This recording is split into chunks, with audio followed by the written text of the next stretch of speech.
Hello and welcome to the Ship Shape Podcast, a series of podcasts where we meet amazing people and talk about their experiences, personal, technical, and all related to the maritime world. Come and dive in, dive in.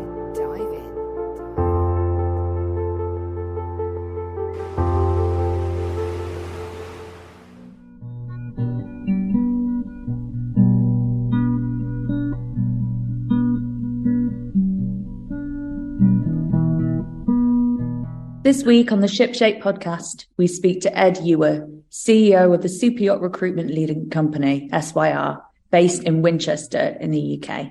With the jobs market and the world in general feeling more than a little unstable at the moment, it can be tempting to view working on a superyacht and travelling around the world with slightly rose-tinted glasses, or is that just me? Ed can give us the inside scoop on that. So my name is Georgia Tyndale and I'm a freelance editor and writer in the maritime sphere based in Lancaster in the UK. And I'm joined by Merrill. Merrill Charette. I'm a live aboard on a Ta-Shing Toshiba 36 in Boston, Massachusetts. So Ed, where are you coming to us from? So I'm coming to you from Cowes on the Isle of Wight, about as south as you can get in the UK. Georgia, you got some experience in that area, don't you? Yeah, I'm based on the other end of the country, but Ed's smarter than me because he's based down south where all the yachts are, whereas I'm based up north where all the rain is. So yeah, works out a little bit better, I think. Well, so Ed, how did you exactly get into the marine industry to begin with? Did you grow up boating, or how does that look? So I come from a family who always enjoyed sailing. So I think I must have started, I first put on a boat when I was about 5 or 6, dinghy sailing as a kid, sort of racing on sort of local lakes, and then kind of moved all the way through, went to university, did a lot of racing around the south coast at that point. Lived in Antigua for a year, raced some sort of mini maxis around there for about 6 months, and then decided actually life at sea wasn't what I wanted to do. So actually kind of resigned sailing to a bit of a free time thing. And then 2014, I just left one job, saw a position come up with another brand in the industry, and thought, well, look, why not try recruitment? Never thought of it, but I like boats and I got to talk to people about boats, and so I thought, well, let's try that. And then was I seven years doing that? I think my technique to getting to kind of winning business was kind of just finding people who like to talk about boats and talking boats. I certainly don't profess to be a good salesman. My experience, but yeah, my kind of way of building relationships is a bit of kind of geekiness and shared love of boating, really. How important was making connections to you at the beginning of building your business in terms of presenteeism, turning up at yacht shows? You've obviously talked about how you like talking to people. How important was that in the early days? Yeah, very, very important. I mean, I guess I came from another business that wasn't hugely dissimilar. I guess we work in the superyacht sector. My old employer was very much your more production yachts. So I did have historical relationships that came with me. But yeah, relationship building was huge. I think I did about 90 days of travel in my first year. Boat shows, seminars, events, webinars, more social media usage than I've ever done before. So yeah, huge amounts of relationship building, a lot of talking to people, brandishing kind of the company name and the company logo all over the internet. And it paid off. Year one was, I think we achieved more than 3 times what I expected to. So yeah, it was, certainly that side of things has and always will be a big part for me. So you were coming from a recruitment agency beforehand, but what inspired you to set up SYR? So for me, I think I was kind of the one person working in the superyacht sector at my old employer. So they were very much focused quite on sort of more sort of local business, sort of like marinas, sort of small yards, stuff like that. Some of like the local builders in the UK, like sort of Sunseeker and people like that. Whereas my heart kind of lay with the much bigger, more custom stuff. And I kind of felt that I was a bit of a lone wolf in that. And look, I would never speak ill of my ex-employer. They taught me a lot, but I think there were just some stark differences in the way I wanted to operate and the way they chose to operate. And so I thought, right in the middle of a worldwide pandemic, I'd quit my job and launch a new company. What are the biggest challenges that are kind of in the marine industry in terms of talent acquisition and retention? So in terms of, I guess, probably the UK more so than anywhere else, And I guess probably more globally, actually, is it kind of is the number of people coming into the industry from education. So the number of people we're seeing training as boat builders, marine electricians, marine carpenters, even sort of yacht designers, that those numbers are dwindling year on year. So actually getting the talent in from an educational level is a huge challenge. But then the next challenge is retaining it, because whilst, yes, it's fantastic building boats, because all of those employers in the boating industry think that everybody wants to build boats, they also think they can pay them less. So you look at aerospace, you look at high value automotive and anything like that, and salaries, I mean, for your trades workers are £3, £4, £5 or euros higher. You kind of work, there's still this expectation of you work in marine because you love it, not for the money. That's really interesting, because Meryl and I were having a conversation regarding salaries and consistency, and we've both noticed it seems to be a bit of a free-for-all sometimes when it comes to salaries, especially within the super yacht sphere. It doesn't seem to be particularly regulated. Is that true? It's not. I mean, there's kind of, you'll get one or two companies who kind of push the boundaries of kind of salaries and earnings. So yeah, you'll have, it's normally, and I hate to throw them under the bus, it's normally the super yacht tender builders tend to push everyone else up. I guess certainly if you look locally to here, there's a kind of a local average that sits kind of somewhere in sort of the mid-teens pounds per hour for a worker. But then again, the tender guys, they come in, they'll pay £20 an hour, and that either means they then scoop up a load of people in one go, or it means the rest of the companies with much smaller margins potentially will have to up their rates. But yeah, it's kind of at the moment, because there's such a shortage, and this is a global shortage. I mean, there's probably a global shortage of 10,000 plus skilled workers, and so it's a candidate market. Those guys are they're basically saying what they want to earn, and people are paying it. What are the demographics that are kind of looking at trying to enter into the industry? Is there like a lot of kids? Is there a lot of people that are kind of between 25 and 35? Like, what are the demographics? I mean, in terms of the demographics looking in, I mean, I'd say that there's always going to be an element of school leavers. So the UK, for example, is fantastic when it comes to our apprenticeship schemes. As a country, we probably have 1,000 apprenticeship places per year, and that's taking people 16 or 18 years of age, a 4-year training course, giving them a full crash course in a certain area, and they then come out of that normally with quite a good earning level and the ability to kind of evolve further. But the demand is way more than the number of apprenticeships. So we look at some of the other employers in the UK who are now looking to do a kind of a midlife skills development course. So some of the bigger employers, they'll have kind of I think it's a 6-month or a 12-month training scheme where you basically train on the job. So you're employed as a semi-skilled individual, so you're paid a bit less, but you're then taught to what is the equivalent of the top of an apprenticeship skill set. And you can do that at 30, you can do that at 40, you can do that at 50. But certainly for us in the UK, it's the only way to kind of really keep the talent pool topped up. So I noticed that you do shoreside recruitment. What was it that made you focus on shoreside?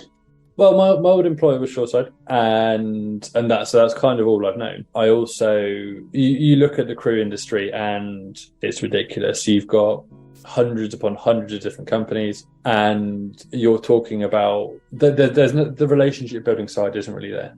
So you're very much yacht calls in. You're up against 3 or 4 other agencies. You've got to get CVs of your crew out to that person within hours. So it's a super fast turnaround. It's a bit of a Wild West. That you hear some horror stories about some of the stuff that goes on in crew world.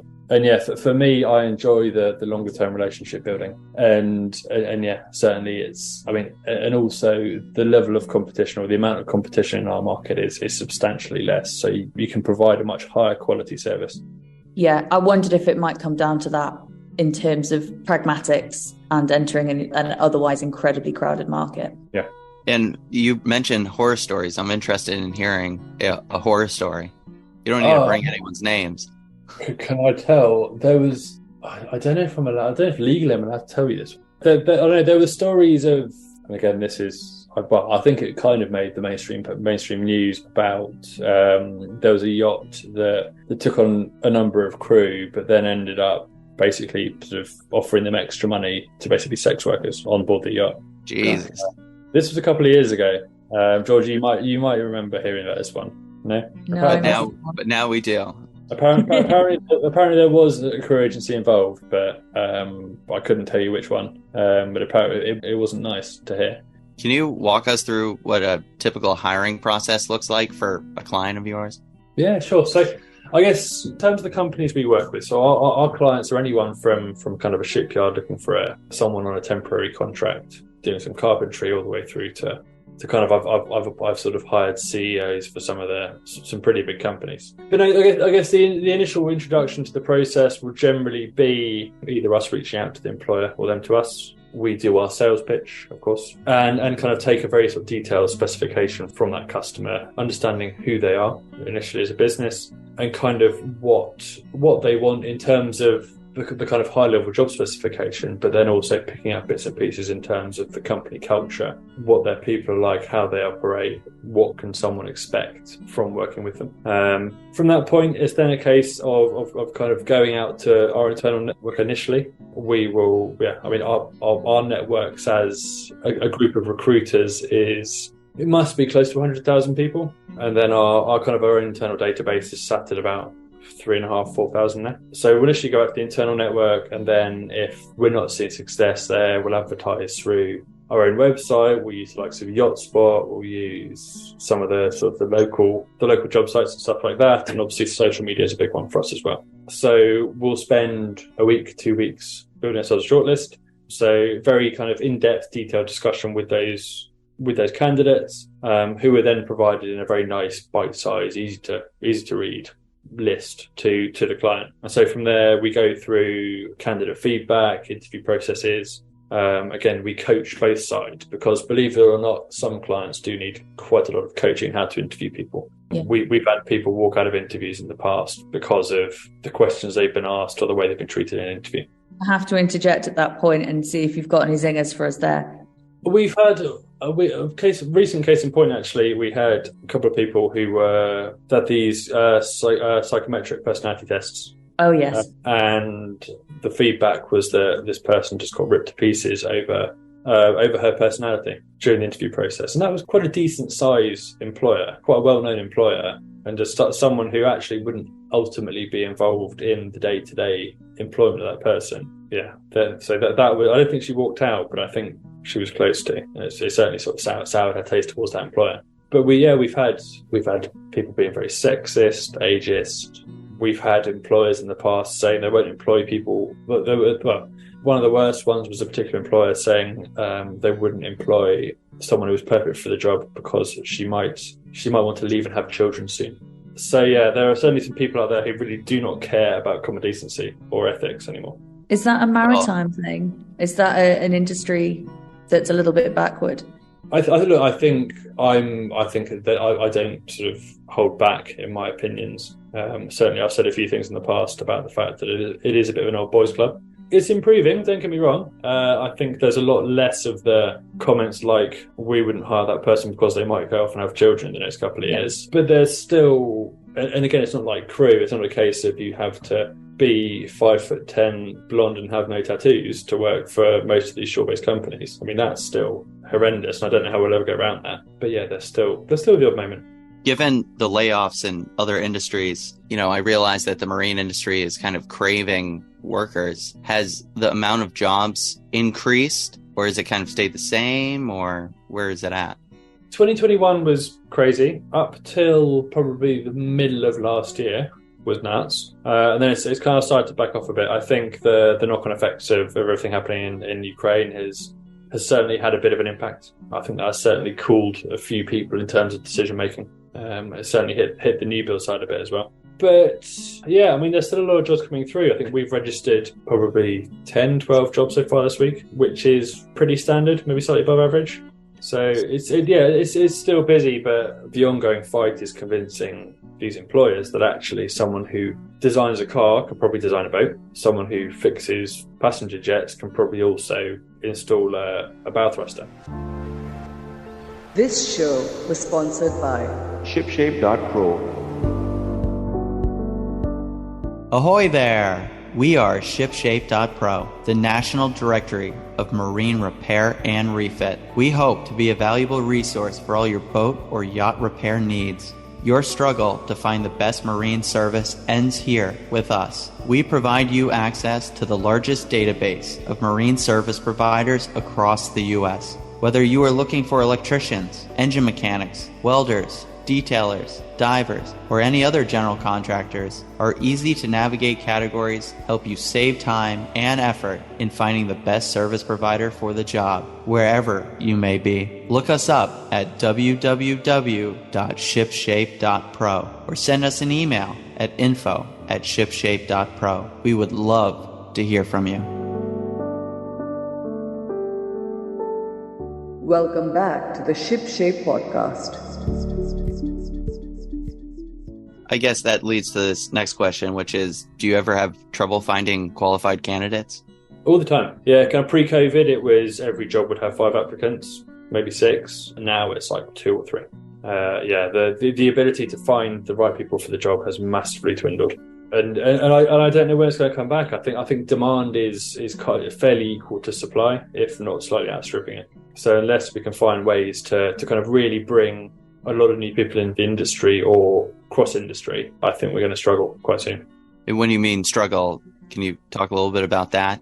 Yeah, well, I mean, I guess the one thing with yachting is all the conversation, all the media. So look at all the big media companies, it's all crew this, crew that. There's not enough crew for the yachts. The crew mental health is bad, crew this, crew that. Like it is very crew focused. But if there's not anyone to build the yachts or design the yachts or project manage or sell, then the crew have nowhere to go. And I guess it's more of a total sort of societal change now. You've got, like, if you're a 16, 17, 18-year-old, do you want to learn coding and earn, I don't know, £40,000, $50,000 straight out of education? Do you want to be in a greasy engine room of a yacht for £30,000?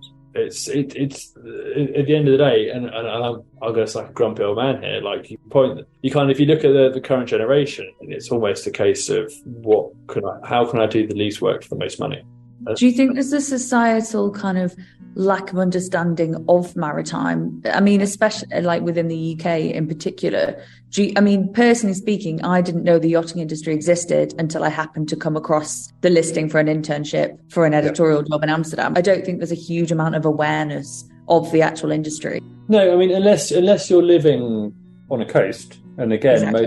most of the time it's the south coast, you don't see a lot of, certainly for the leisure industry, you don't see much at all. I mean, there are organisations out there. There's probably 5 or 6 major UK charities who are kind of working to bring people from those lesser backgrounds or those inner city backgrounds. So like UKSA is a great example. So they do a lot of sort of training for sea cadets, for mariners. But another side of what they do is they go and they find people who live in Birmingham, somewhere in the middle of the country, and they say, right, we will either fund or part fund you coming down to the south coast to go sailing for a week. So they'll learn about sailing, they'll learn about the industry, they'll see what careers they can do. And you kind of see that across various different places. Like there's another guy who I met last week he basically builds Lego models of different boats and then goes around. He's got this whole massive great tour. He's going to Bristol, he's going to Wales, he's going to Liverpool, he's going to all these manner of places.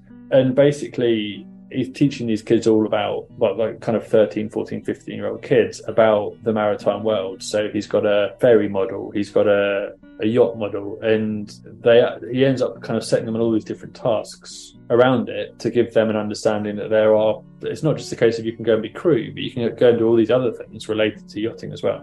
I deal with a lot of the trade associations and deal with trade schools and vocational schools in the U.S., and for the longest time, I've been preaching the lack of awareness being the major problem that we have because, frankly, no one knows about the industry. And, we've talked to enough people that time has gone on. The ships and kind of major ports have pushed away from the center of the city, which creates less awareness, even more. But as of late, I've been kind of changing up my opinion of awareness to being like, there are no role models in the industry. There's no one that you can really point out and be like, if you come into the industry, you can make this much and have a great career and all of that. It doesn't seem to be a lot of data on where people go and where they end up. Can you talk on that a little bit? Am I wrong on that? No, I don't think you are. I mean, I think, well, you look at that wonderful term, influencers. Well, I'd say there's probably 6-7 influencers, main ones in yachting. Most of them are crew related, but it's all, I guess, none of them really go into the inner workings of what you can do. They're pretty much all just kind of pictures of them swanning around on a yacht somewhere, sat on the bow of a yacht, drinking on a yacht, eating on a yacht. There's never kind of, oh, you could be a yacht broker. This is what you could learn. This is what you could do. Or you could be a yacht designer. Here's a view into a yacht design studio and how you can learn those skills and like sketching. Like in a digital world, people still sketch and stuff like that. And yeah, there's no real role models for that. And certainly in the UK, I know a few people have tried to kind of really develop a sort of skills matrix for younger people, but I think government funding managed to keep them going for about 6 months. So again, that one's had to die a death because they can't keep it going. So yeah, it's a challenging time. I don't think I have the face or the voice to become that role model, sadly, but I'm sure someone will come along who will, or who is. You mentioned before, obviously, when you started off a business, it was during COVID.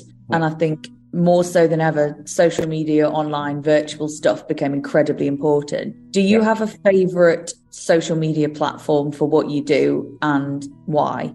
So for me, it's LinkedIn. I'm up at 16,000 connections now. I post pretty much every day. How does that compare to you, Merrill? Oh, well, I mean, he's got double the followers I have. So far. That was kind of the big thing in terms of sort of brand awareness. It was kind of, when I initially launched the business, it was every day. It was either a picture of the logo or an image with the logo ghosted over the top of it. But it was just imprinting it on people's minds, just constantly talking about, I don't know, the latest release or a new job that we had on or a current problem in the industry. And it then got to a point where I'd be bumping into people at boat shows. I know who they are, and they were like, oh, I know who you are. And yeah, and now I kind of forget, like I'll bump into someone and they'll pretty much tell me exactly what I've been up to for the last week because I forget that I post it all over the internet, which can be slightly awkward sometimes. But social media has always been a big one for us. I think we ran some stats last year. 60% of our placements came from LinkedIn. Wow. Yeah, so it's a hugely powerful tool for us. And I mean, we pay for kind of a recruiter-specific tool within that. But even so, like return on investment, you're talking like thousands of percent versus cost. But again, we do a bit of Facebook, we do a bit of Instagram. I'm still getting my head around TikTok. One day. Yeah, we were just saying about TikTok, actually. It's not a platform that I'm overly familiar with, but I think it's probably one that we all need to get our heads around and harness if we're going to keep up with that younger generation, isn't it? Yeah. And actually, I think it's a great, in terms of giving people that insight into what we do as a shoreside aspect, I actually think those kind of 10, 20, 30-second shorts, I think are great. It's just, it's convincing employers to come on board with it, and B, it's putting it all together because it's surprisingly time-consuming. How difficult is it to get an employer on board? I think with yachting, it's so secretive. It's very difficult to be able to kind of go into a shipyard and gather any content or kind of get a picture over the shoulder of a designer, or indeed get a broker to talk to you about like any of the inner workings of what a broker does. Everyone has to be really, really secretive, and I think is actually there's obviously NDAs, but I think people could be a bit more open for the good of the industry. And I think people could be a lot more collaborative and supportive of each other for the good of the industry. Well, you hear it all the time in the US at the trade association events. They're like, oh, collaboration and working together and promoting the youth. But when you really start to deal with them, there's not much collaboration. Everyone's kind of doing their own thing. And then the youth, when you start talking to them, they're like, well, we just want them to be essentially kind of like our slaves and do all the work. And there's no chance for them to climb up the ladder. I'm like, you're not going to keep anyone in. But exactly. Yeah. I mean, looking at recruitment as an example, I mean, we work with probably 3 or 4 other similar recruiters to ourselves and a couple of career agencies to be able to provide, I guess we'll kind of support each other. If one of us is working with a particular company, the other one isn't, then it'll be, okay, well, I'll pass you this candidate so they can be successful with that employer. And then it comes back the other way. It's I mean, ultimately, I don't think any of us actually earn any less money.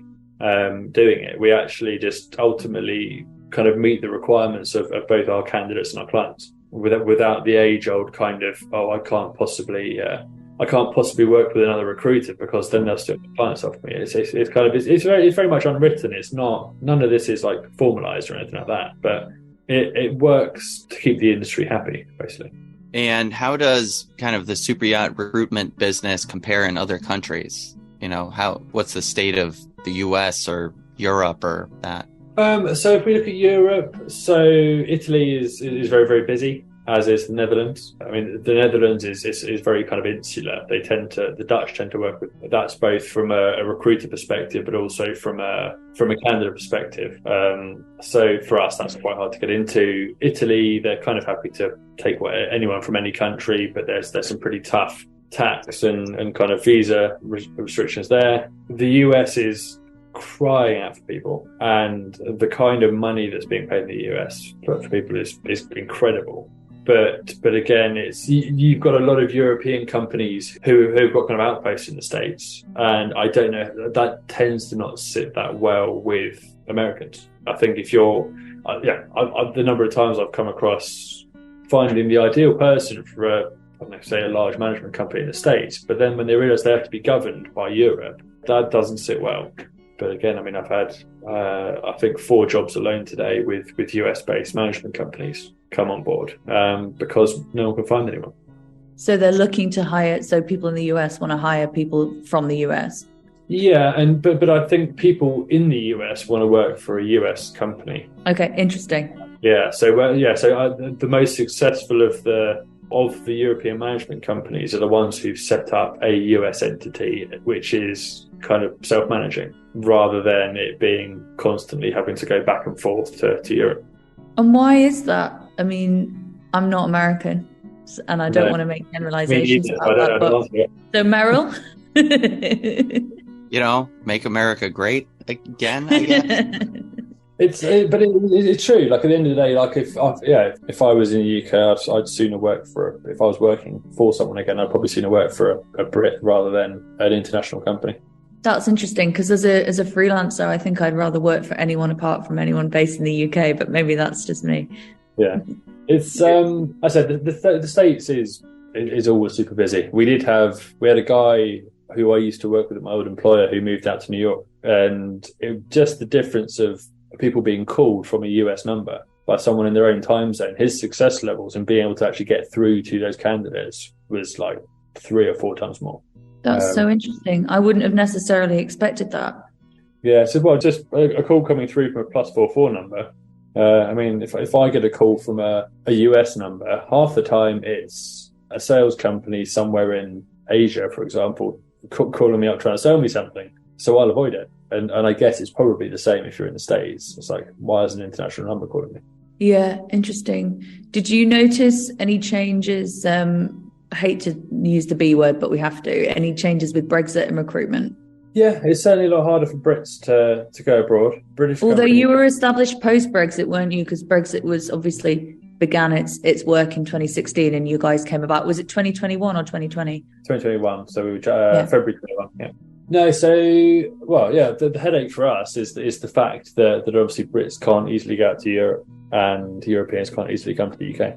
Though I'd say in the UK, there seems to be this reticence for people to spend out on the visa process. So there's still, the number of people coming in has lowered. Therefore, we have skill shortages in the UK. But I think there's still enough talent in a lot of areas in Europe. So actually, Brits, I don't think has been a huge issue for Europe.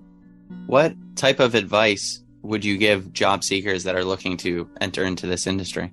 If you're looking to enter into it, it would be to find some sort of hook, some sort of way in, like do a sailing course or spend some time on board, something like that. Like, don't go be crew for a couple of years, but just gain a bit of an insight into the yachting world before you try and go into it. Because if you can then, it's always difficult when you've just got a CV as your kind of your means of kind of opening that door. People just look, they won't see anything boating related, and they'll be like, okay, well, we don't like them. Whereas I think if you can get in front of someone, or if you can get a covering letter or a phone call and you can explain that you've done a sailing course, or you go on a charter holiday every year to the Greek islands or something like that. It's just shows that you have a grasp and understanding of, in inverted commas, our world. Like it is unique, it is different. I personally believe that pretty much anyone's capable of working in it or learning about it quickly enough. But yeah, I think it's having that hook. I mean, I think just coming from a totally different industry is always going to be a challenge there. And how does, right, it's like if you're recruiting people and you're bringing in like a younger generation, how have companies handled the idea of like fresh perspectives and diverse backgrounds, or they just want laborers, or how does that work?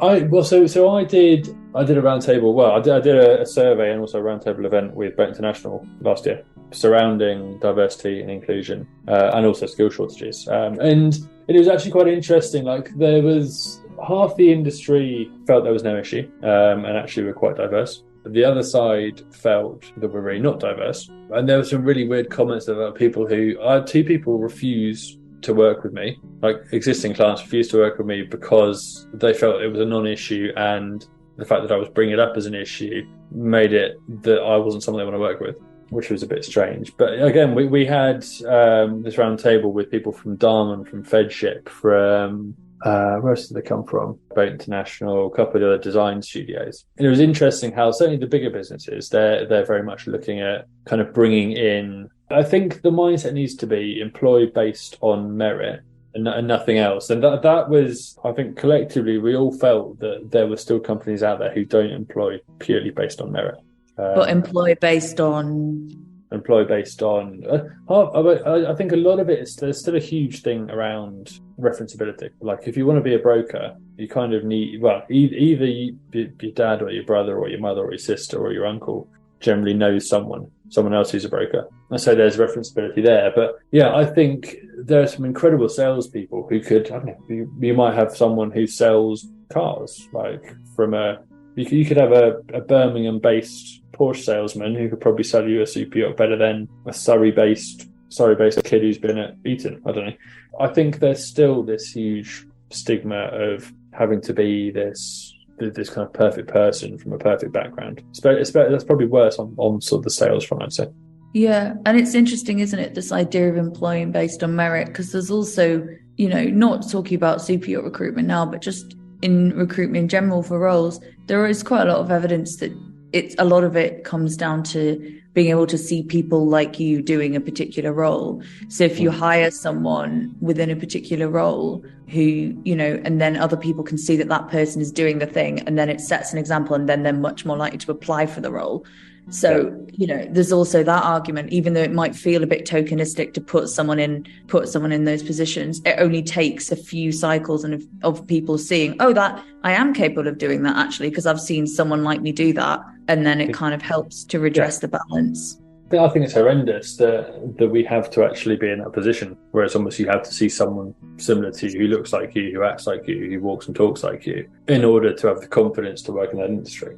I could go on about it till I'm blue in the face, but I also realise that I am a fairly privileged 30-something-year-old white guy. So it doesn't. So I guess I'm not coming from a position of a minority to try and come into this industry, but I can see how those who are may struggle with it from a would I fit in kind of perspective. Yeah, I think it's just even in terms of media and advertising, we all have a role to play in this, and it's the images that we put out about a particular industry as well, how people perceive it, how they see it, the kinds of people they think are entitled to work in it. We all have a role to play in that, including us, and making it into a place where people do feel comfortable and they do feel like, yeah, I can do this. I can work in this sphere. It's not just for a certain type of person.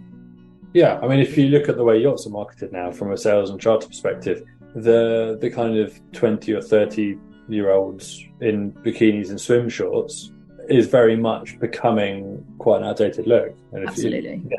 I mean, again, Fedship, a great example. They did one of their recent adverts was very much focused around a kind of a 40-year-old businesswoman and her family, and their yacht was their safe space, their escape from work life. And it totally stepped away from people on jet skis and bottles of champagne and very much into a lifestyle and experience for a family or for an older generation. I think that is a huge push in a very positive direction for yachting. Where do you see SYR headed in the next years?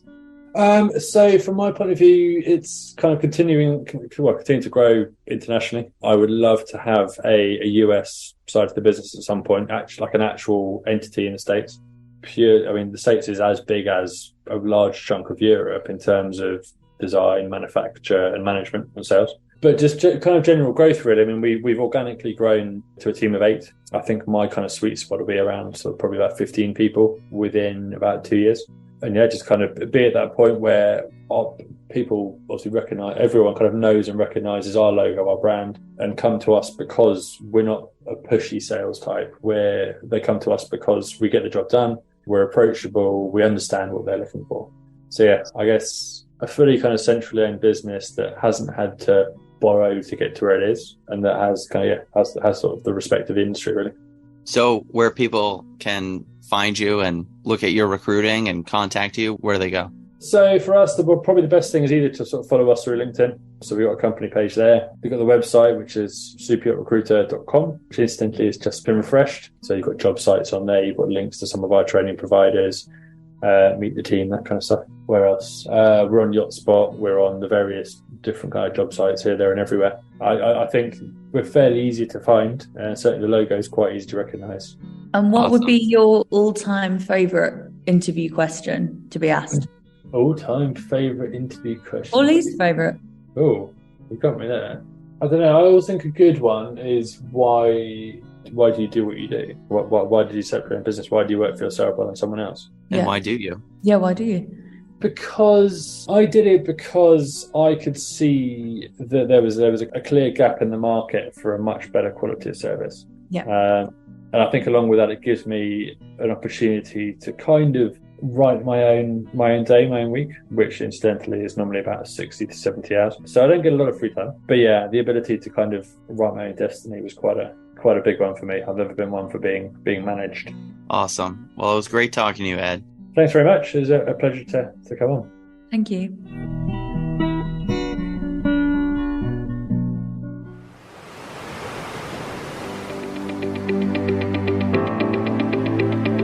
Check back every Tuesday for our latest episode, and be sure to like, share and subscribe to shipshape.pro.